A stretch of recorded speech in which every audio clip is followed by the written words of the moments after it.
ओम श्री गणेशाय नमः। नमस्कार, मैं आपका मित्र पंडित लोकेश कहतोड़ी आप सभी का हार्दिक स्वागत करता हूं अपने YouTube चैनल पर।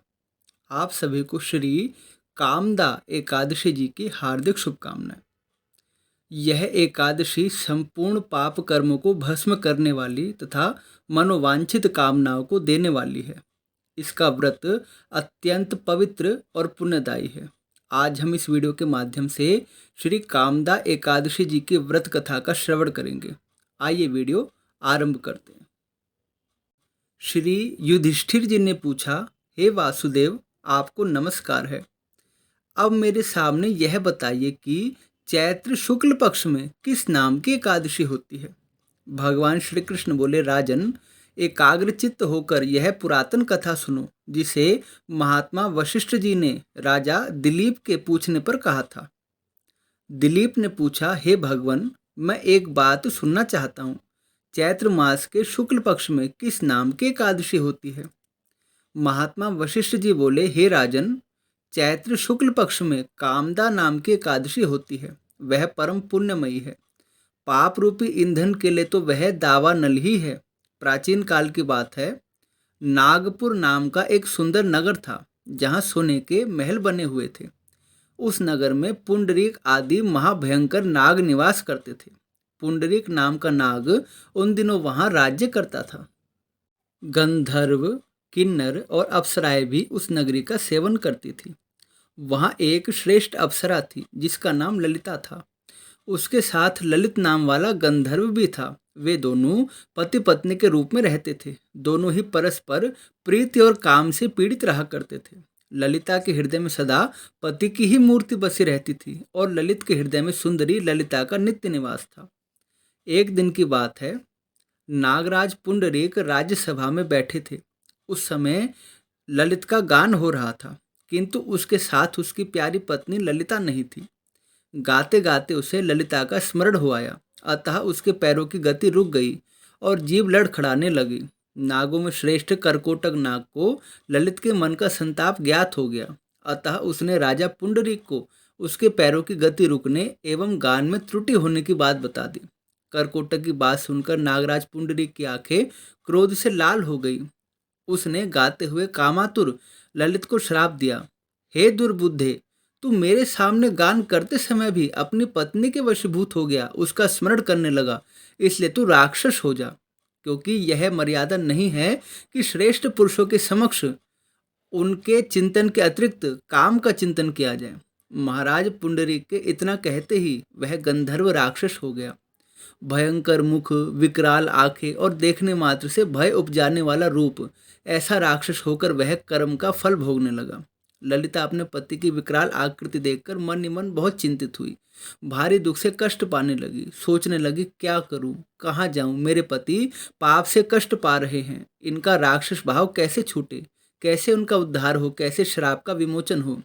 वह रोती हुई घने जंगलों में अपने पति के पीछे पीछे घूमने लगी। वन में उसे एक सुंदर आश्रम दिखाई दिया, जहाँ एक शांत मुनि बैठे हुए थे। उनका किसी भी प्राणी के साथ वैर विरोध नहीं था। ललिता शीघ्रता के साथ वहां गई और मुनि को प्रणाम करके उनके सामने खड़ी हुई। मुनि बड़े दयालु थे।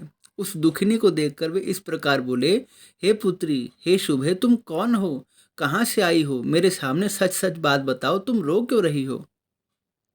ललिता ने कहा, हे महामुने, वीर धनवा नाम वाले एक गंधर्व हैं। मैं उन्हीं महात्मा की पुत्री हूँ। मेरा नाम ललिता है। मेरे स्वामी का नाम ललित है। मेरे स्वामी अपने पाप दोष के कारण, श्राप के कारण राक्षस हो गए हैं। उनकी यह अवस्था मुझे चैन नहीं दे रही है। मुझे भारी दुख हो गया है। हे ब्राह्मण, इस समय मेरा जो कर्तव्य है मुझे बताइए।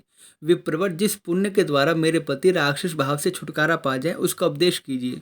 मैं क्या व्रत करूं, क्या यज्ञ करूं, क्या तप करूं, क्या दान करूं, क्या अनुष्ठान करूं, कैसी भक्ति करूं, कैसी पूजा करूं कि मेरे पति राक्षस योनि से छूट जाएं। ऋषि बोले, हे भद्रे, इस समय चैत्र मास के शुक्ल पक्ष की कामदा नामक एकादशी तिथि है, जो सब पाप कर्मों को हरने वाली और उत्तम है। तुम उसी का विधि पूर्वक व्रत करो और इस व्रत का जो पुण्य हो उसे अपने स्वामी को दे डालो।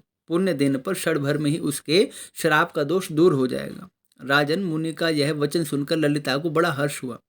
उसने एकादशी को उपवास करके द्वादशी के दिन उन ब्रह्मर्षि के समीप ही भगवान वासुदेव के श्री विग्रह के समक्ष अपने पति के उद्धार के लिए यह वचन कहा, हे प्रभु, हे सर्वेश्वर, हे लक्ष्मीकांत, हे चक्रधारी, मैंने जो यह कामदा एकादशी का उपवास व्रत किया है उसके पुण्य के प्रभाव से मेरे पति का राक्षस भाव दूर हो जाए।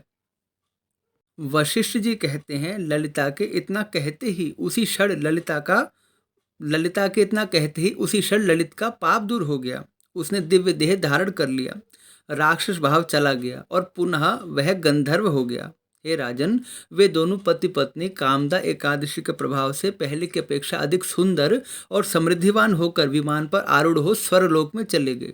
यह जानकर इस एकादशी के व्रत का यत्नपूर्वक पालन करना चाहिए। मैंने लोगों के हित के लिए तुम्हारे सामने इस व्रत का वर्णन किया है। कामदा एकादशी ब्रह्म हत्या आदि पापों तथा पिशाच योनि के दोषों का भी नाश करने वाली है। हे राजन, इस कथा को पढ़ने और सुनने से भी श्री वाजपेयी यज्ञ का फल मिलता है। तो जो पुरुष इस व्रत को नियम पूर्वक करता है उसके पुण्य की गणना कौन कर सकता है।